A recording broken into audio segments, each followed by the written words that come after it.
The silent manor পর্ব সংখ্যা ৮১। Chiang Mai থাইল্যান্ডের উত্তর অংশের একটি ঐতিহাসিক শহর।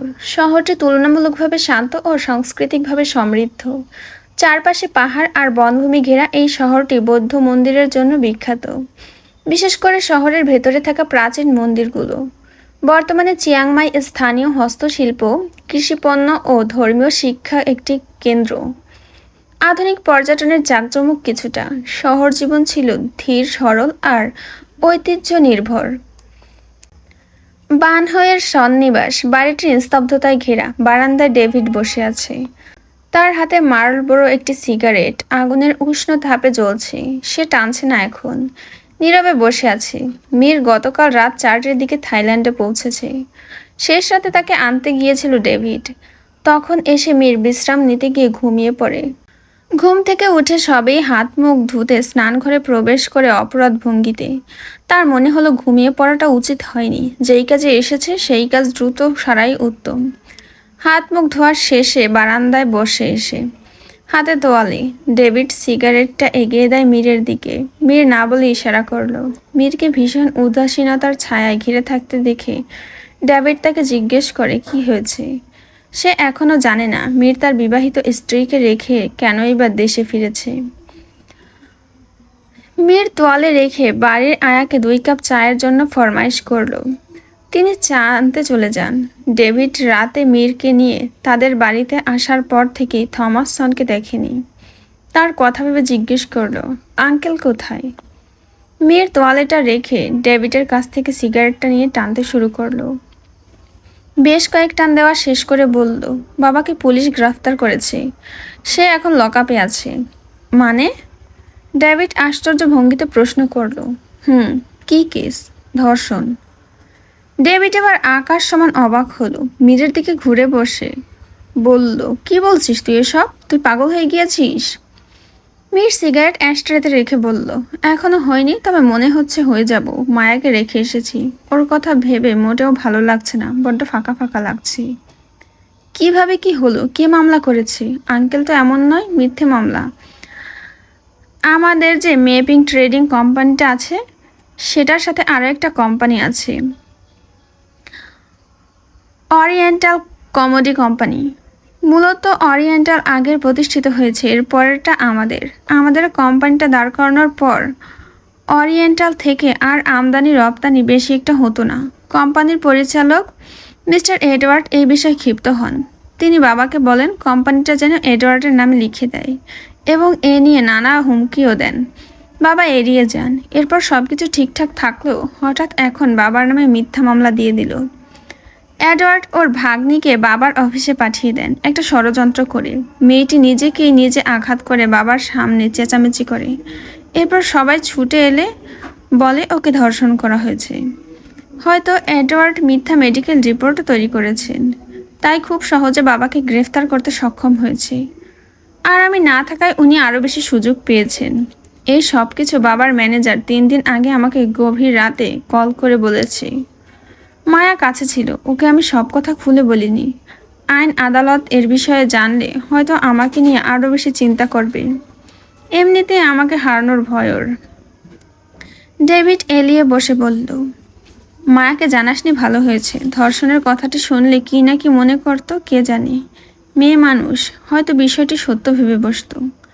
কিন্তু এখন কি করবি? মীর ঘড়ির দিকে তাকালো। 10টা বাজে। এখন বাবার সাথে দেখা করতে যাবে। এরপর দেখি কি করা যায়।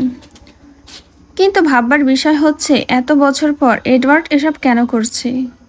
সেসব তো পরেই জানতে পারবি।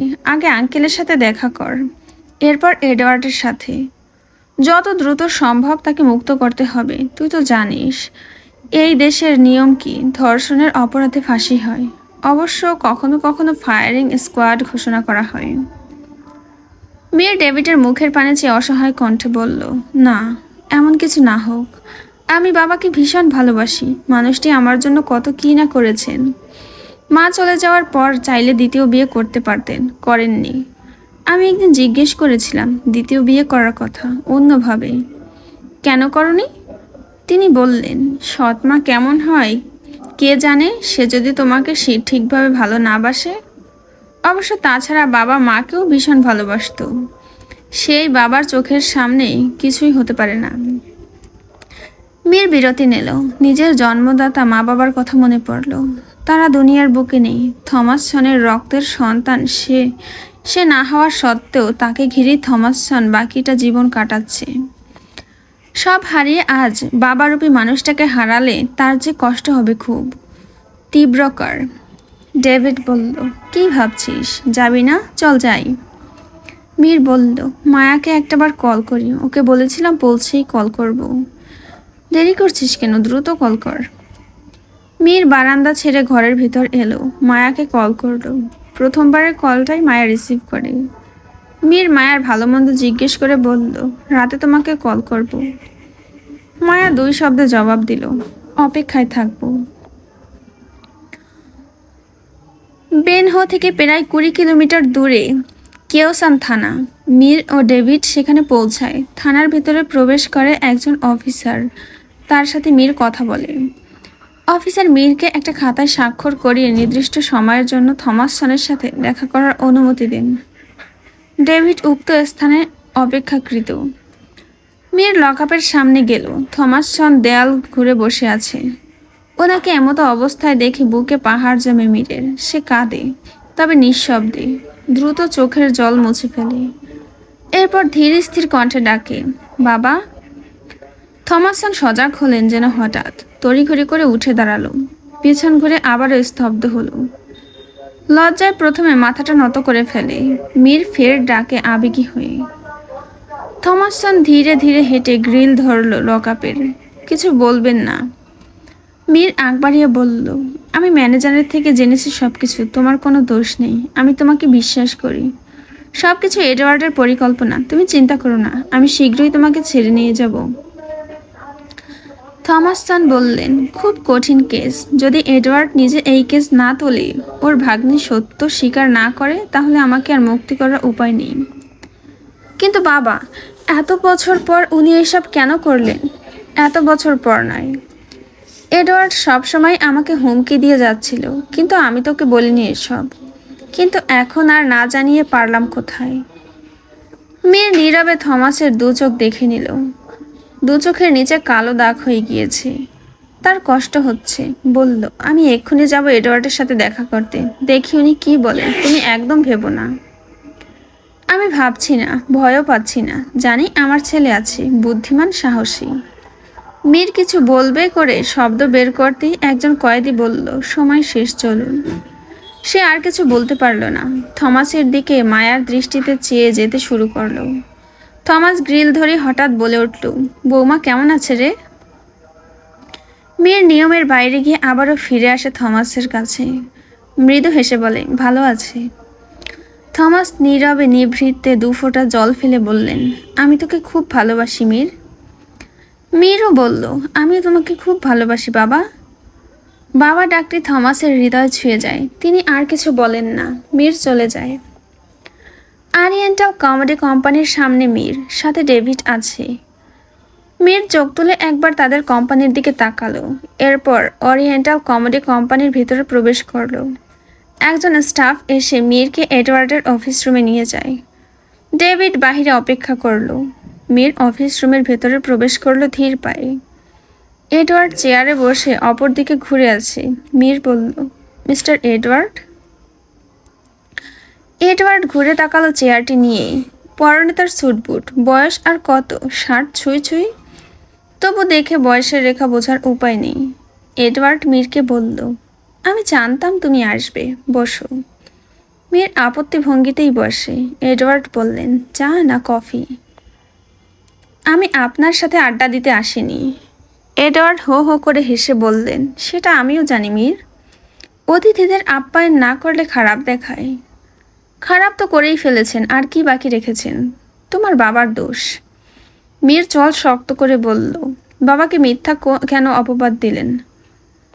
আমি জানি সবটা আপনার পরিকল্পনা। হ্যাঁ, কিন্তু সব কিছু যে মিথ্যা তা আইনের কাছে প্রমাণ করো। সময় কিন্তু বেশি দিন নেই। আপনি কেস তুলে ফেলুন। সম্ভব নয়। যত টাকা দরকার দেব। আমার কি টাকা পয়সার কম আছে? তবে কেন আমাদের কোম্পানির উপর নজর দিয়েছেন? এডওয়ার্ড বললেন, যত টাকা পয়সা আছে এর থেকে বেশি থাকতো যদি না তোমার বাবা আমার কোম্পানির পাশে আরেকটা কোম্পানি দাঁড় করাতো। অনেক বুঝিয়েছিলাম কোম্পানিটা আমার নামে লিখে দিতে, দেয়নি। এখন বুঝুক। আমার বাবার স্বপ্নের কোম্পানি নিজ হাতে একটু একটু করে গড়েছে। অসহায় মানুষদের এই কোম্পানির দ্বারা সাহায্য করেছেন, বেকারদের কাজ দিয়েছেন। তার উদ্দেশ্য সৎ, আপনার মতো নিকৃষ্ট নয়। এডওয়ার্ড চেয়ারে ঘুরে ঘুরে দোল খেতে খেতে বললেন, খুব তেজ দেখছি তোমার। রক্তের আষ্টেপৃষ্ঠে তেজ লেখা, দেখবেন তো বটেই। আমি কেস তুলব না। তোমার আর কিছু বলার আছে? কি করলে কেস তুলবেন আপনি? কোম্পানিটা আমার নামে লিখে দাও। সম্ভব না। তবে সচক্ষে তোমার বাবার মৃত্যু দেখো, ফাঁসি হবে, নয়তো যাবজ্জীবন কারাদণ্ড।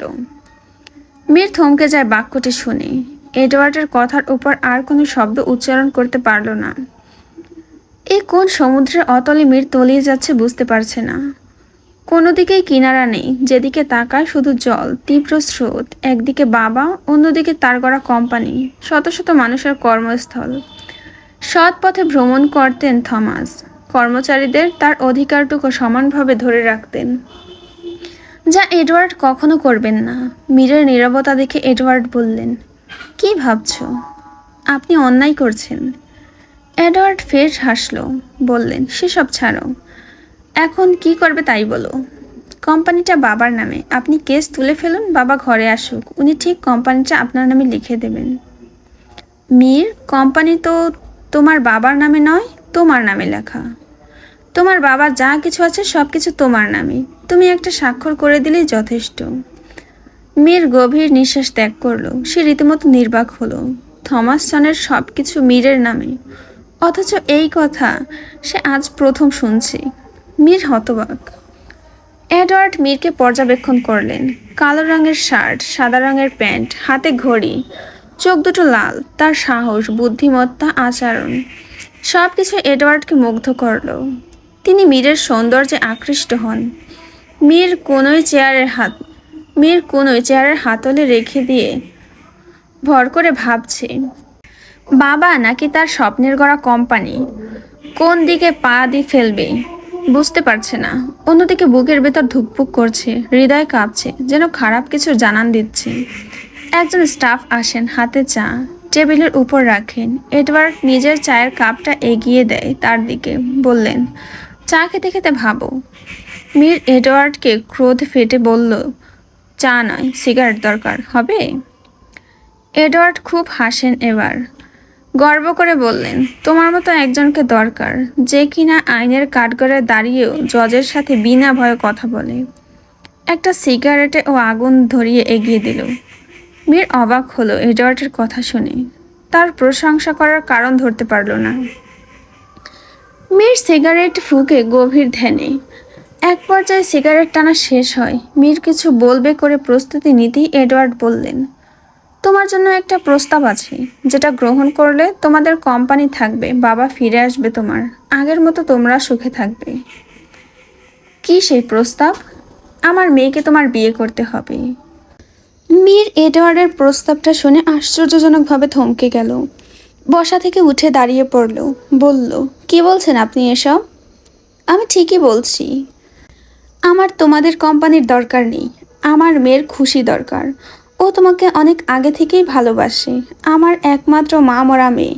ওর শেষ আবদার তোমাকে নিজের করে পাওয়া। মীর বলল, আমি বিবাহিত, আমার বউ আছে, আমি দেশে ফিরেছিলাম বিয়ে করার জন্য, সেটা সবাই জানে। আশা করি আপনিও জানতেন। একজন বিবাহিত ছেলের কাছে মেয়ে বিয়ে দেবেন? ভুলে যাও। গ্রাম থেকে ওই মেয়ে তোমার জন্য থাইল্যান্ডে আসবে না। তোমাকে অন্য বাড়ি দেব, সেখানে শুধু আমার মেয়েকে নিয়ে থাকবে, নতুন সংসার শুরু করবে। মীর সশব্দে হেসে বলল, তার মানে এটাই ছিল আপনার পরিকল্পনা? খুব ভালো করে গিট বেঁধেছেন আপনি। পাক্কা খেলোয়াড় বলতে হবে আপনাকে।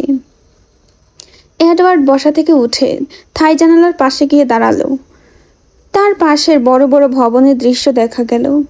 প্যান্টের দু পকেটে হাত চেপে বললেন, এখন তোমার কাছে তোমার বাবাকে বাঁচানোর জন্য একটা পথই খোলা আছে, আমার মেয়েকে বিয়ে করা।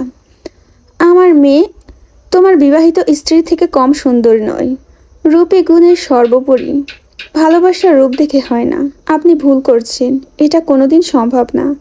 আর আপনি যে জঘন্য মনের মানুষ তা তো তখনই বুঝেছি যখন নিজের ভাগ্নিকে দিয়ে এমন একটা মিথ্যে ধর্ষণের নাটক করেছেন। ভালো হয় যদি সত্যটা স্বীকার করে গিয়ে কেস উইথড্র করে নেন। তার মানে তুমি আমার মেয়েকে বিয়ে করবে না? না। এডওয়ার্ড জানালা ছেড়ে কিছুটা উৎফুল্ল হয়ে বলল, বেশ, তবে নিজের চোখের সামনে নিজের বাবাকে ফাঁসির দড়িতে ঝুলতে দেখো, নয়তো যাবজ্জীবন কারাদণ্ডিত দেখো। দেখা যাক কি হয়। কিছু হবে না মীর। যতক্ষণ না আমি এই কেস উইথড্র করব ততদিন যত চেষ্টাই করো না কেন কাজ হবে না। মীর কিছু বলল না। শরীরের ভেতরের অংশ জ্বলে পুড়ে যাচ্ছে। টেবিলের উপর মুষ্টি হাতটি দিয়ে বিকট একটি শব্দ তৈরি করলো। শব্দটি পৌঁছায় ডেভিডের কানে। ডেভিড থাই গ্লাসের উপর থেকে ভেতরের পরিবেশ দেখল। মীর এডওয়ার্ডের দিকে একবার চেয়ে অফিস রুম থেকে বাইরে বের হয়। ডেভিড কি হয়েছে জিজ্ঞেস করলে কোনো জবাব আপাতত মিলে না। মীর অরিয়েন্টাল কমেডি থেকে বের হয়ে তার গাড়িতে উঠে বসে। ডেভিড ড্রাইভিং সিটে বসে। ডেভিড জিজ্ঞেস করলো, কোথায় যাবি এখন? আমাদের অফিসে নিয়ে চল। মীর দাঁড়িয়ে আছে মে পিং ট্রেডিং কোম্পানির তাদের ভবনের ছাদে। ভবনটি থেকে সমুদ্র দেখা যায়। সে রেলিং ধরে ঝুঁকে আছে। বাতাসে উব্র চুলগুলো দুলছে। সময় এসে থেমেছে সন্ধ্যা ছুঁই ছুঁই পর্যায়ে। মীর এদিক ওদিক তাকাতে চোখ পড়ে অরিয়েন্টাল ভবনের ছাদের দিকে। কিছুটা দূরত্ব অরিয়েন্টাল এবং মে পিং কোম্পানির মাঝে। লাল রঙের পোশাকে একটা মেয়ে দাঁড়িয়ে আছে সেখানে। চুলগুলো উড়ছে ওর। মীর তাৎক্ষণিকভাবে চোখ সরিয়ে ফেলে। মেয়েটি তাকেই দেখছিল। ডেভিড তার পাশে এসে দাঁড়িয়ে বলল, এডওয়ার্ডের একমাত্র কন্যা। মীর বিরক্ত হলো। সে অন্যদিকে একটা চেয়ারে সরে বসলো। ডেভিড এসে তার সামনে চেয়ারে বসে। মীরের চিন্তিত মুখটির পানে চেয়ে ডেভিড বলল, কি হয়েছে? কি বলেছে এডওয়ার্ড? কি করবি? তখন থেকে এসেই গম্ভীর মুখে বসে আছিস, কিছু বলছিস না। না বললে বুঝবো কিভাবে পরবর্তী ধাপে আমরা কিভাবে এগোবো?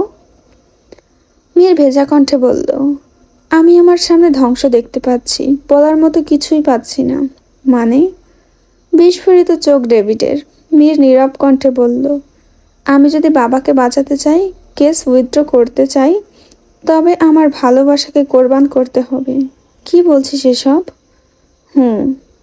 মীর দীর্ঘ দম ছেড়ে ফের হেলে পড়া সূর্যের দিকে চেয়ে বলল, আমার সামনে দুটো পথ। এক, বাবার মামলা আমার ঘাড়ে নেয়া, এরপর হয় যাবজ্জীবন কারাদণ্ড, না হয় মৃত্যু। নয়তো নিজের ভালোবাসাকে কোরবান করা। জানি না জীবনে এমন কি পাপ করেছি যার খেসারত এইভাবে দিতে হচ্ছে। ভাবছি এর শেষে কি হবে, ধ্বংস নাকি সৃষ্টি।